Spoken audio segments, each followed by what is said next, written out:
Rev up your engines. If your car is sputtering or shaking, you might have an engine misfire. Don't just guess and replace parts. Diagnose first. Testing saves you money and frustration. A misfire means one cylinder isn't firing right, slowing down the whole engine.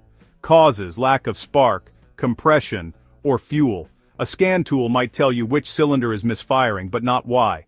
It could be the spark plug, ignition coil, or fuel injector. Here's where a multimeter comes in. It checks if your fuel injector's internal wiring is healthy. By measuring resistance, you'll know if the injector is the culprit. Inside each injector is a coil of wire. If it's damaged, resistance changes. Measuring this tells you instantly if the injector is good or bad. Let's see how to do it right. A fuel injector is an electronically controlled valve that sprays fuel into your engine. The ECU tells it when and how long to open, ensuring power and efficiency. If it fails, stuck open or closed, you get a misfire. There are two types: high impedance, 1217 ohms, common in most cars, and low impedance, 25 ohms, found in performance engines. High impedance injectors are reliable and easy on wiring. Low impedance injectors deliver more fuel, but need special circuits. Always check your car's specs for the correct type and resistance range. Using the wrong injector can cause major problems. For our test, know your target resistance. Any injector outside that range is suspect. You don't need fancy tools, just a digital multimeter that measures ohms. A basic socket and ratchet set helps remove engine covers. A small flathead screwdriver is handy for stubborn connectors. Safety glasses protect your eyes from debris. Electrical contact cleaner keeps connections clean. Rags or paper towels help with cleanup. Use a pen and paper to record each injector's resistance. Having everything ready makes the job quick and smooth. Gather your tools, and let's get started. Time to diagnose like a pro.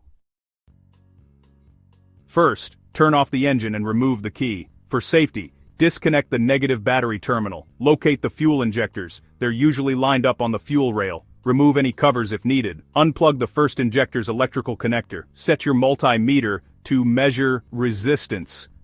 Ohms. Touch the probes to the injector's two pins. Order doesn't matter. A healthy high-impedance injector should read between 12 and 17 ohms. Write down the reading for each cylinder. Repeat for every injector. Consistency is key.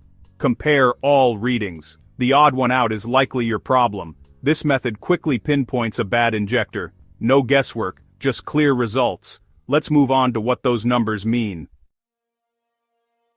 Once you have your readings, the faulty injector will stand out. An OL reading means an open circuit, a broken coil. A very low or very high reading signals a short or failing coil. If a misfire only happens when hot, test injectors cold and hot. Look for big changes. Don't forget the wiring and connectors. Corrosion or bent pins can mimic a bad injector. Clean connectors with contact cleaner. Inspect wires for damage or exposed copper. Sometimes, fixing a wire is all it takes. Careful inspection saves you from unnecessary replacements. Now let's fix the problem for good. Found the bad injector. Replace only the faulty one. No need to swap them all. Test the new injector's resistance before installing. Clean the connector for a solid connection. Lubricate new O-rings with engine oil before installation. Reconnect everything, and the battery. Clear trouble codes with a scan tool or by disconnecting the battery for 30 minutes. Start the engine. It should run smoothly now. You've fixed the misfire and saved money. With a few tools and know-how, you can tackle more repairs. Ready for your next DIY challenge?